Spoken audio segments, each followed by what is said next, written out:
हाँ जी, तो स्टूडेंट्स अस्सलाम वालेकुम। तो स्टूडेंट्स ये रही हमारी सेक्शन नंबर 5.1 की एग्जांपल नंबर 3। इसमें वो कहता है जी आपने मुझे क्या फाइंड आउट करके देना है, इंटीग्रेशन निकाल के देनी है इसकी x of dx of x की बाय यूजिंग दिस लिमिट। ठीक है, अब हमने इस लिमिट का अगर इस्तेमाल करना, अगर हमें ये लिमिट्स दे दी गई हैं तो इसका मतलब हमें इसको टाइम के लिहाज से क्या करना होगा, इसका रुजू करवाना होगा। तो लिहाजा देखो यहाँ पे x की वैल्यू तो टाइम के अंदर है, मतलब कि मैं इसको t की फॉर्म में लेके जा सकता हूँ, लेकिन d ऑफ x नहीं है मेरे पास। लिहाजा इसका मैं डेरिवेटिव दोनों तरफ अप्लाई कर दूंगा, d ऑफ x यानी दोनों तरफ डेरिवेटिव लूंगा तो मुझे d ऑफ x मिल जाएगा। तो लिहाजा cos ऑफ t यानी कि cos का डेरिवेटिव स्टूडेंट्स क्या होता है, माइनस साइन t होता है। तो लिहाजा माइनस साइन t dt हमारे पास आ गया। ठीक है जी, अब इसको रिप्लेसमेंट आप यहाँ पे कर सकते हो तो आपके पास आ जाएगा। देखो अब मैं लिमिट्स भी अप्लाई कर सकूंगा 0 से 2 पाई तक। ठीक है, तो देखो x की जगह आ गया अपना cos t और dx की जगह आ गया माइनस साइन t। माइनस को मैं स्टार्ट में ले जाता हूँ बाहर, साइन t dt। ठीक है स्टूडेंट्स, तो देखो स्टूडेंट्स आपके पास यहाँ पे क्या है जी, साइन टी का डेरिवेटिव क्या होता है, cos टी डेरिवेटिव होता है साइन का, अपना साइन का डेरिवेटिव होता है cos। तो लिहाजा इसका डेरिवेटिव इसके साथ है, लिहाजा इस पे पावर रूल अप्लाई हो जाएगा, तो उसकी पावर में एक एडअप कर दिया जाएगा और इसी पावर से डिवाइड कर दिया जाएगा। तो देखो साइन की पावर स्केयर हो जाएगी, साइन स्केयर टी ओवर 2, उसी पावर से डिवाइड भी कर दिया मैंने। लिहाजा यहाँ पे लिमिट्स आ गए 0 से 2 पाई, क्योंकि अभी तक लिमिट अप्लाई नहीं हुई, अब लिमिट अप्लाई होंगी। देखो -1/2 बाहर है और अंदर लिमिट्स अप्लाई होने लगी हैं। तो यहाँ पे आ जाएगा स्टूडेंट्स, देखो sine upper limit minus lower limit होता है, तो साइन 2 पाई होल का स्केयर माइनस, अब देखो लोअर लिमिट पुट होने लगी है तो ये आ जाएगा साइन 0 डिग्री पे स्केयर। ठीक है जी, तो देखो स्टूडेंट्स ये cos की लाइन है 2 पाई और 0 दोनों cos की लाइन में आते हैं, लिहाजा cos की लाइन पे साइन 0 वैल्यू देता है, तो 0 माइनस 0 0, तो 0 से किसी भी चीज़ को मल्टीप्लाई करवाओ तो आंसर 0 ही आता है। तो लिहाजा यहाँ पे आपका ये क्वेश्चन सॉल्व होता है। मुझे उम्मीद आपको ये समझ आ गई है। तो अभी हम एग्जाम्पल नंबर 4 भी करेंगे, उसके लिए मैं एक कर्व ड्रा करना चाहूँगा तो थोड़ा टाइम दीजिएगा। हाँ जी, तो स्टूडेंट्स ये हमारी एग्जांपल नंबर 4 है। इसमें क्या होता है जी स्टूडेंट्स, हम इसको डिवाइड कर देते हैं कुछ पार्ट्स में अपनी कर्व को। अब देखो इसमें पता है क्या चक्कर है, इसमें हमारे पास ये एक स्ट्रेट लाइन है C1 वाली लाइन, और ये C2 वाली लाइन भी एक स्ट्रेट लाइन है, जबकि C3 एक कर्व होती है।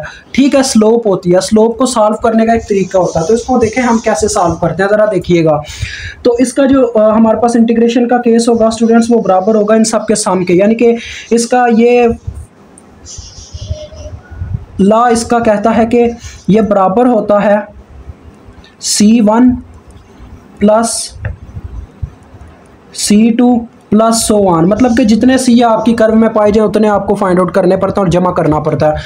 तो सबसे पहले मैं C1 के लिए करूंगा। देखो स्टूडेंट C1 वाली जो है वो हॉरिजॉन्टल लाइन है, वर्टिकली कोई डिस्टेंस कवर नहीं हुआ, लिहाजा इसमें मैं x की लिमिट्स लेना चाहूँगा। मैं यहाँ पे उसको कहूँगा कि we are using x as a parameter, लिहाजा अगर x को एज अ पैरामीटर इस्तेमाल करते हैं C1 के केस में, ठीक है, ये C1 का केस मैं भी हल करूँगा। तो उस अब यहाँ पे देखें आपके सामने कि y 0 के इक्वल है इस लाइन के ऊपर, तो लिहाजा इसका डेरिवेटिव भी किसके इक्वल होगा, 0 के। हम यहाँ पे x को एज अ पैरामीटर इस्तेमाल कर रहे हैं, पैरामीटर। ठीक है जी, ये मैंने मेंशन भी कर दिया है C1 के केस में, क्योंकि हॉरिजॉन्टल लाइन थी तो हॉरिजॉन्टल लाइन पे x को ही पैरामीटर के तौर पे हम ले सकते हैं। समझ रहे हो ना मेरी बात को। तो देखो अब ये वैल्यूज़ ऊपर पुट हो जाएंगी। ये dy इज इक्वल टू 0 क्यों आया, क्योंकि मैंने दोनों तरफ डेरिवेटिव अप्लाई किया, तो dy इज इक्वल टू 0 ही आ गया वैसे का वैसे ही। तो देखो अब हमारे पास क्या होगा जी, यहाँ पे लिमिट्स पुट होंगी।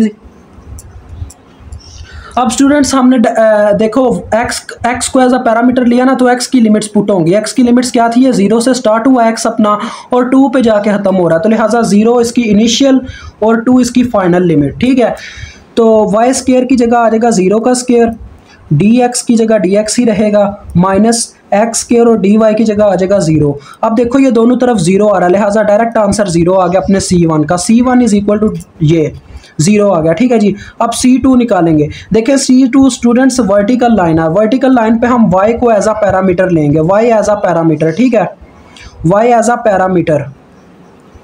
लेकिन इस केस में देखें x की क्या वैल्यू है, इस केस में x की वैल्यू है 2, इनिशियल वैल्यू लेनी है। अब इसका डेरिवेटिव भी ले लो फिर साथ में, dx इज इक्वल टू 0 होगा, क्योंकि कांस्टेंट का डेरिवेटिव 0 होता है। तो अब ये वैल्यूज़ आपने उसी इक्वेशन में दोबारा पुट करेंगे। अब लिमिट्स y की पुट होंगी, y कहाँ से स्टार्ट हुआ, 0 से, और एंड कहाँ पे हुआ, 4 पे, तो 0 से 4 तक लिमिट। ठीक है, 0 से 4 तक की लिमिट।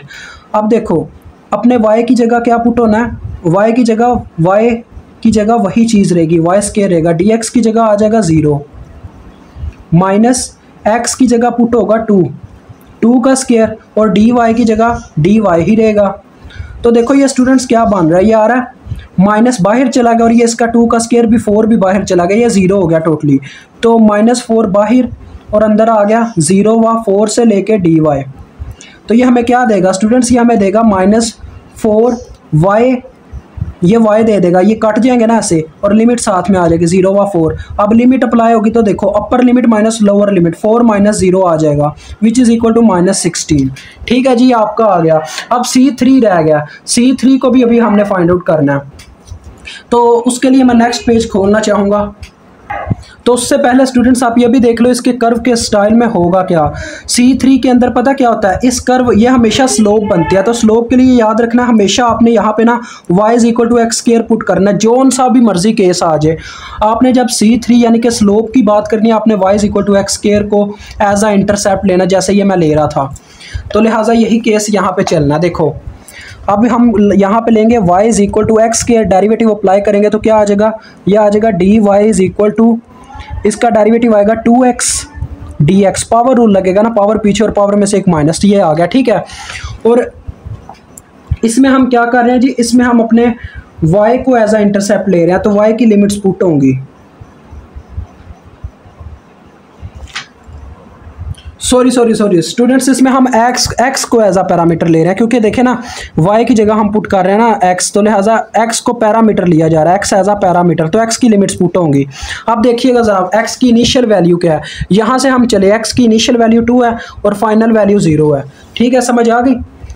तो ये आ गया, देखो 2 और 0, ये इनिशियल, ये फाइनल वैल्यू, और यहाँ पे जो उसकी इक्वेशन थी वो ये थी, उसको मैं रिप्लेस बाद में करता हूँ आपके सामने। ठीक है जी, अब मैं रिप्लेसमेंट करने लगा हूँ, ज़रा गौर से देखिएगा। ये C3 फाइंड आउट होने लगा, C3। अभी हमने C1 निकालना है, वो सॉरी C, टोटल C। तो देखो स्टूडेंट्स होगा क्या, वैल्यूज़ पुट होंगी 2 से 0, y की जगह पुट हो जाएगा x स्क्वायर। देखें x स्क्वायर का स्क्वायर x की पावर 4 बना देगा, तो ये आ गया dx साथ में। ठीक है जी, उसके बाद इसकी बात करूँ तो ये x स्क्वायर ऑलरेडी, और dy की जगह पुट हो जाएगा 2x, तो 2x इसके साथ जब ज़रब होगा तो क्या होगा, 2x क्यूब बना देगा, और dy की जगह पुट हुआ ना ये, तो ये 2x क्यूब dx आ जाएगा। अब देखो इन दोनों में से dx हम कॉमन ले लेंगे। ठीक है, तो यहाँ आप इस तरह से कर सकते हैं, इनकी इंटीग्रेशन अलग-अलग से बना सकते हैं, ये आप पे डिपेंड करता है। अभी आप dx आपने कॉमन नहीं ना लिया, तो ये कुछ इस तरह से कंडीशन है। अभी मैं जब dx कॉमन लूँगा तो ये कुछ इस तरह से हो जाएगा, देखो 0 से 2 x की पावर 4 dx -2 इसका बाहर आ गया, और इंटीग्रेशन यहाँ पे भी आ गई, x की पावर क्यूब dx। ठीक है जी, अब आप इसको सॉल्व कर लो। C3 = x की पावर में एक प्लस हो जाएगा, क्योंकि इसके ऊपर पावर रूल लगना, इसका डेरिवेटिव इसके साथ मौजूद है, x का डेरिवेटिव 1 होता है, तो लिहाजा पावर में एक ऐड अप हुआ, 4 + 1 5, और उसी पावर से डिवाइड कर दिया, और उसके साथ लिमिट्स अभी मौजूद हैं। और आगे -2 x की पावर, देखें इसमें एक प्लस हो जाएगा, वैसे ही 4 और उसी पावर से डिवाइड, और साथ में लिमिट्स। ठीक है जी, तो देखें स्टूडेंट्स ये क्या आ रहा है, 2 1s are 2 2s are 4। अब यहाँ पे देखो 1/5 बाहर है, और अंदर आ जाएगा, देखो लिमिट्स पुट होने लगी है, अपर लिमिट माइनस लोअर लिमिट। ठीक हो गया जी। अब इसकी बात करूँ तो -1/2 बाहर है, जबकि अंदर अपर लिमिट माइनस लोअर लिमिट, यानी कि 0 की पावर 4 -2 की पावर 4। ठीक है जी, ये आ गया। अब आप इसको सॉल्व कर लो, देखो C3 आपके पास ओवरऑल क्या निकलता है। तो स्टूडेंट C3 मेरे पास ओवरऑल निकल आता है -72/5, ये हमारे पास C3 आता है। सॉरी C3 नहीं, 8/5 आता है, 8/5 आता है, कैलकुलेशन में मिस्टेक होगी थी, ये 8/5 आता है। ठीक है जी, अब हम अपना ओवरऑल C निकाल लेंगे। जो स्टूडेंट्स हमारा ओवरऑल मतलब कि क्वेश्चन था ये वाला, C y² dx -x² dy, वो बराबर होगा इन सब के सम के, C1 + C2 + C3, इन सब के सम के बराबर होगा। तो पहले वाला तो 0 आया था, दूसरे वाले का आंसर आया था -16, C3 का आंसर आया था 8/5।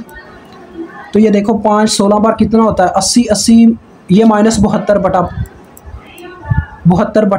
ये आपका आंसर है। तो इस तरह से आपका ये क्वेश्चन हल होता है। मुझे उम्मीद है आपको समझ आ गई होगी। अल्लाह हाफिज़, अस्सलाम वालेकुम।